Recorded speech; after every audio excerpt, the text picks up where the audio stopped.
Hey guys, it's Karen. So I was getting a bit bored of my usual weekly book talks where I kind of chat with you guys about what I read over the course of the week. So I decided I was just going to chat with you while I make lunch. I know some people chat with you while they eat lunch. No. I want to fully enjoy my lunch, and usually I watch BookTube during it. So it's super cozy, and yeah, I want to enjoy my lunch. So I was really craving doing my old Sunday routine, which is where I would go to church in person, and then I would go to this really cool adult food court sort of thing, where they have a brewery in there that has amazing beer, and then they have a coffee shop, and they also have this barbecue place which has really good vegan options. And sometimes after church I would go there by myself, and I would just get some food, a beer, and I would sit and read, and it was just such a amazing Sunday thing to do. I was just kind of wishing I could do that today, and I thought about getting it to go, but they're not even open today because I don't know, not many people can go there. Restaurants where I live, they're closed for in-person dining until probably the beginning of February. So you can just get takeout. And because of that, a lot of places are closed on days when they wouldn't get a ton of takeout. So anyway, I just went to the store and got some more groceries so I can make an amazing salad. I'm having a Coke Zero, and then I'm just gonna make a big mixing bowl salad. And I don't know what I'm gonna put in it. We will see. But let me show you all the books that I read last week, and then I'll chat about some of them as I'm making my lunch. So the first book I read was Dear Reader. That was just super cozy. I read The Unidentified, which I want to chat about later as I'm making lunch, so I'll put that one to the side. The Electricity of Every Living Thing by Catherine May. I enjoyed this, but not as much as Wintering. Then George, which is an amazing middle grade book about a trans girl. And Flow, which is the first book of the Grip series that Sarah from Your True Shelf mentions. She mentioned it a few times, I feel like. This one, there's so much tension and nothing really happened, so apparently I need to read the rest. Breast, the Owner's Manual, which I'm going to talk about more because that one was really good. Direct Red, which is about a surgeon. And Return to Life, which would have been good if I didn't watch the Netflix documentary, which I can't remember what it's called off the top of my head, but I really enjoyed it, so I'll try and find it and link it below. It is just about near-death experiences and psychics, and what else? A bunch of woo-woo stuff, and I loved it so much. It was so good. I'm gonna put the fries in. I'm having a side of fries.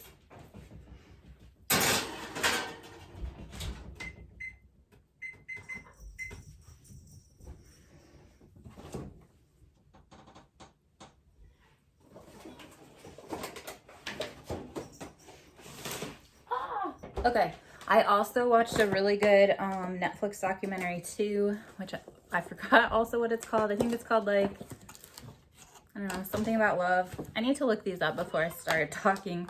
But it was so good. It was about these two old ladies who basically they're probably in their 90s. Just added the lettuce. And they're so in love.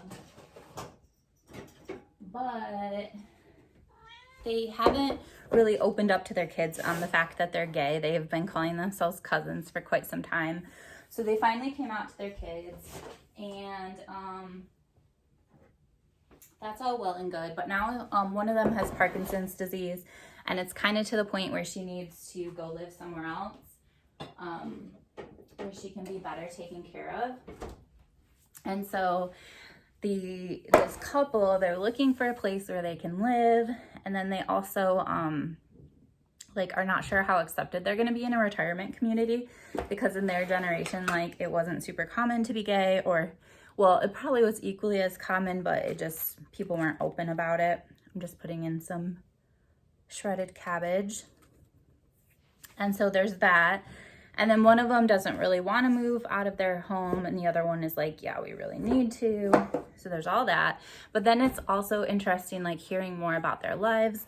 And like they're both really active in sports. I'm gonna put some beats in. And one of them was like on the League of One's Own or whatever, I don't know, the like women's baseball league, which was super cool. And the other played hockey. Like they're just like super interesting people, and their love story was just so sweet, and I thought it was a really good documentary. Anyway, okay, so I'm gonna keep making my salad, but let's talk about breasts. So most of you guys know that I'm at a super high risk for breast cancer. Oops. Family members have been genetically tested. Nothing's really showing up, but there's a lot of it in our family. So for my screening program, I get an MRI once a year. I get a 3D mammogram once a year. I get 2 clinical breast exams, and what else? And I meet with a genetic counselor once a year. So that is what's up with my life. But so I already know a lot. I just added carrots, sorry. I already know a lot about breast cancer prevention and stuff like that, and like lifestyle sort of stuff. But I just felt like that book went so much deeper, and it was so interesting, like more stats. So like obviously I've heard that you're supposed to exercise 4 to 5 hours a week. Well, this goes into like the percentages that your chance of getting breast cancer will go down depending on how long you work out. And then she also did different things, like if you work out hard, you really only need 150 minutes a week, and then if you work out like moderately, then you should have like 5 hours. So that was interesting. I'm trying to think what else. She went through like a lot of foods that I'm gonna add some beans. She went through a lot of foods that like have a bigger impact than other foods, as far as that. I don't know if the author is vegan, but she definitely like really pushed a vegan diet, which I thought was awesome. And then sunflower seeds. Yeah, so I think it would be really interesting for a lot of people to read, even if you don't have a high risk of breast cancer, just because, you know, you have to take care of yourself. And a lot of it is stuff that would just make you healthy in other ways too. So there's that. And then I'm gonna stop for a second making my salad. This book I loved, and I want to read all the books by Colin Dickey now. So basically, he wrote this book, which I thought was just going to be about, like, it says mythical monsters. So I thought like the Loch Ness Monster, Bigfoot, alien encounters, UFOs, stuff like that. That's what I thought it was going to be about. And it was, right? But that was more of like a sprinkle that he threw in for entertainment. It was more like Colin Dickey is a historical, like he's a historian. So it was more like about like all the thoughts and all the things that go behind those beliefs. So he started talking about, like, this is like when I was like, yep, I love you. He said, we are, in other words, experiencing a time of resurgence of fringe beliefs when ideas mostly dismissed by science are being embraced and are spreading through popular culture. So that's almost like getting really political, that people don't believe in science anymore. And, you know, other beliefs are holding more value to people. And he goes on to say that you can't really like argue with these people who believe these crazy things, because they don't really care. Like the belief that they hold is more important than evidence saying that it's not true or that it is true. What matters is not what this person believes, but that the person believes it. It's more important, you know, all this stuff. Okay, then he's talking, I thought this was so interesting because for me, I believe tons of woo-woo stuff, but the woo-woo things I believe, they like prove God to me as opposed to making me stray from God. And he was saying for most of the history in Western world, science and religion have been linked, and that science has magnified one's belief in God, which is totally like, that is my point of view. When I go hiking, go out in nature, like that just helps me to see God even more and feel more connected to him. People say it like increases your vibration. I totally get that. But then apparently since the Protestant Reformation, this like idea of God versus science kind of prevailed, and that you can't have both anymore. So they're like opposed when they used to be complementary. I thought that was so cool. And then just talking about like, why do we hold these fringe beliefs? And it reminded me of what I've heard about people who write fiction, that they do tons and tons of research before they write a novel because they want to make sure that it's believable enough where the stuff that they add in that is not true will still be believed without question. And that's basically what this is saying, that the fringe theories and conspiracies that stick best are those that strike that perfect balance of specificity and vagueness. So they are somehow connected to something that's true, but they're also vague enough where, you know, you can't really say too much about it.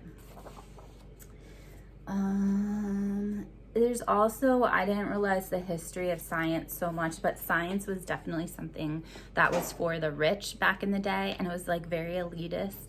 Like when you think about, I've been to Thomas Jefferson's home, Monticello, and like when you go there, when you walk in the entryway, there's just all these like different artifacts that he found like when he was on hikes and like out and around and, you know, whatever. And that was like a very elite hobby to kind of look for stuff like that.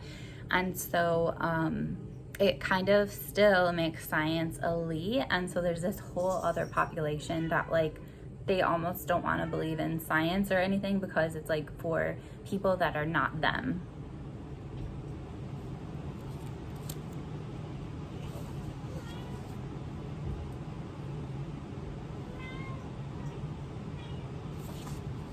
Anyway, I thought this book was really interesting for the crazy stories it told, but also just for the history behind all these beliefs. And so if you're interested in random nonfiction about just interesting topics, I think you would like this. So I think that's all I have to chat about for today. I'm going to finish making my salad. I don't know what else I'm going to put in. I do have some vegan, like Doritos basically. I might put those in, crumble them up and put them in. I have some guac. I know, we'll see, but I will talk to you guys later. Bye.